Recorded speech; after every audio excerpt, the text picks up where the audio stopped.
It's my turn. We've been looking, we looked last week at what we called obey Jesus Christ and be sprinkled with his blood.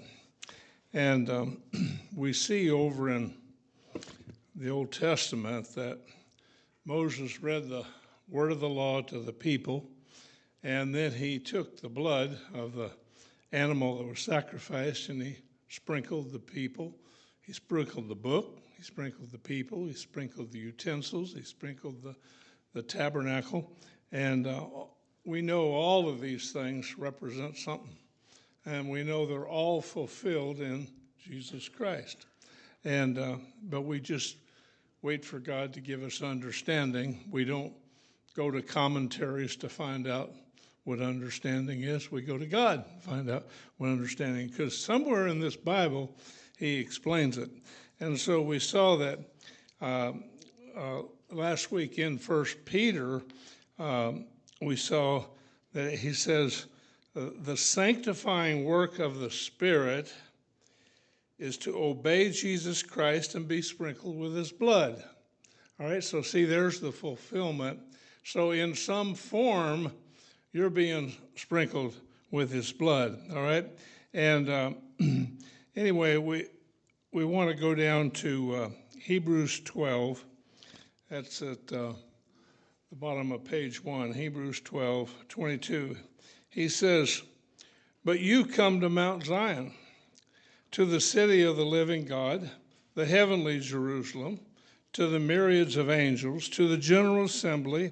All of these are, you could do a study on each one of them. The church of the firstborn, church of the firstborn, who are enrolled in heaven, and to God, the judge of all, and to the, look at this, the spirits of righteous men made perfect.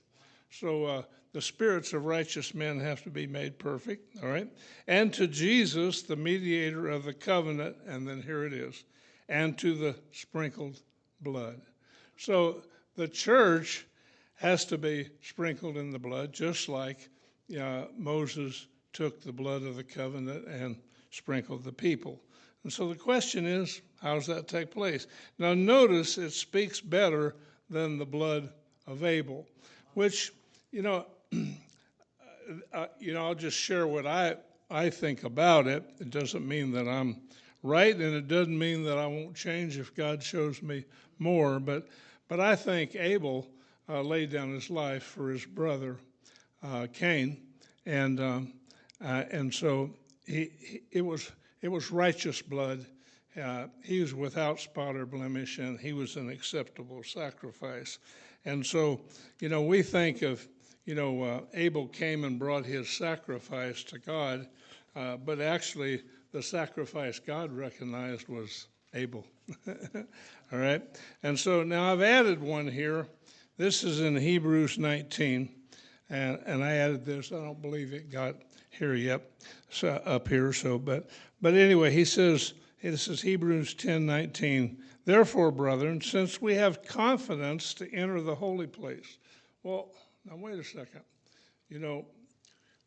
They had to enter the holy place, which is where all the ministry was taking place. But we enter also. See, all these things were pictures and types. So we enter the holy place by the blood of Jesus, all right?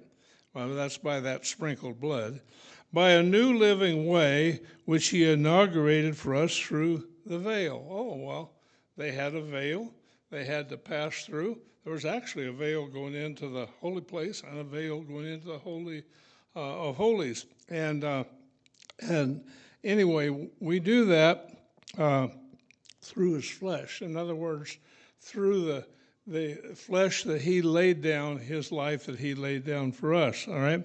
And since we have a great priest over the house of God, but you notice we have to go through the veil also. See, every one of those are pictures and types, and they all are fulfilled in some way, shape, or form through Christ, all right? And anyway, so we have a great priest over the house of God. Let us draw near with a sincere heart in full assurance of faith. Now here it is, having our hearts sprinkled clean, all right, from an evil conscience, and our bodies washed with pure water. So there's the washing of the water of the Word that has to take place in us, and also there's the sprinkling of the blood that takes place. And so in our walk, in our obeying the gospel, these are being taken care of. All right? Let us hold fast the confession of our conscience, and here it is, our bodies washed with pure water. And so the word that is being spoken to you by the Holy Spirit, not necessarily by me, but is washing you with the water of the word. So you're being washed with pure water. It says, let us hold fast with the confession of our hope without wavering, for he who's promised is faithful. And let us consider how to stimulate one another to love and good deeds. See, when we stimulate one another to love and good deeds, it's washing us and it's sprinkling us, all right? Not forsaken of our own assembling together, as is the habit of some, but encouraging one another, and all the more as you see the day drawing near. And so, as you see the day taking place in you, drawing near to when you're made more and more and more into his likeness, his image, we're being born of God. Why, we want to encourage one another all the more as we see the day drawing near. 1 Peter 2:9, that one's up here. Sorry I didn't get the Hebrews 10 one in there, but you can go back, Hebrews 10:19, and go back and read that when you get home.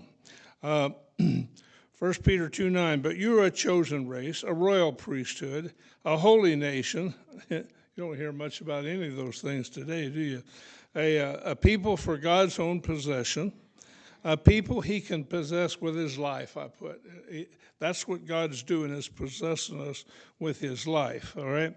So that you may proclaim the excellencies of him. Well, how do you proclaim them? Well, every time, see, when you're kind to the unkind, you're proclaiming the excellencies of him. When you're patient with the impatient, you're proclaiming the excellencies of him. You are sounding forth his gospel through your lips. Who has called you out of darkness into his marvelous light. See, his marvelous light is his nature, his character. And why is he doing that? So you can walk in it. So you can walk in his life, all right? For you once were not a people, but now you are the people of God. I put if you're obeying. If you're not obeying, if you're not, he says, a wise man is going to hear these words and he's going to act on them, all right? And so if we're hearing his words and we're acting on them, then you are the people of God. You had not received mercy, but now you have received mercy. And I put, if you are merciful. See, blessed are the merciful, for they shall obtain mercy. There's kind of a condition in there. Blessed are the merciful, for they shall obtain mercy. All right? See, we think, well, God did it, and I believe in him, therefore I'm merciful. No. Blessed are the merciful, for they shall obtain mercy. All right? Romans 8:28. And we know that God causes all things to work together for good for those that love God. See, that is one of the hardest things for us to get in our heads, that God, he doesn't necessarily ordain some of the things that take place, but he always guarantees that he will work it for good if you respond to it properly. And I just want to say that be careful, because there's going to be a fiery trial that's going to come. And that fiery trial is going to test you to see if you'll do what God. See, he quickens things to you in his word, and then Satan brings a fiery trial to you to see if you'll adhere to what he taught you in the word. And if you're offended, why, then you didn't respond to the fiery trial according to what God had revealed to you. So it's important, that fiery trial, I mean, it can come from 1,000 different ways, and does. Trust me, it does. But it's to see if you'll respond according to what God has revealed to you. All right? So to those that are called according to his purpose. See, what's his purpose? To create you into his image and likeness so that you'll be born of God. All right? For those whom he foreknew, he predestined, now here it is, to become conformed to the image of his Son. That's God's whole purpose. This whole Bible is written about you being conformed to the image of his Son. All right? And so, religion takes that, condenses it down, and when it finally is done, like, just pray this prayer and you got it, And you go, well, that's not what this Bible. Don't worry about what the Bible teaches. Just pray this prayer, and we need to move on because there's others we need to speak to, and just pray this prayer and you have it, which is not at all scriptural. All right, and so in other words, we'll pull one verse or maybe two verses out of the Bible, and those become the basis of being born again. And, that God's saying, now I'm going to come back and tell you what it really means to be born again, all right? All right, so become conformed to the image of his Son so that he would be, now look here, firstborn among many brethren. And in Revelations it calls him that. He was the first to be born of God, and he showed you the way to be born of God. And then he comes as the high priest to help you be born of God, all right? And these whom he predestined, he also called. And these whom he called, he also justified. And these whom he justified, he also glorified. Well, we can see that there's three stages here, and we're going to look at these three stages next week. So we're looking at being sanctified, we're looking at being justified, and we're looking at being glorified. The glorified is his final steps of his fullness and his image and his likeness in you. And so, anyway, we'll look at these, and just remember that the tabernacle had three parts: outer court, the inner court, and the holiest of all. That was the presence of God. And there's three parts to the presence of God, and there still is, because he was speaking to us about what he was going to do in us, and we'll look at that next week.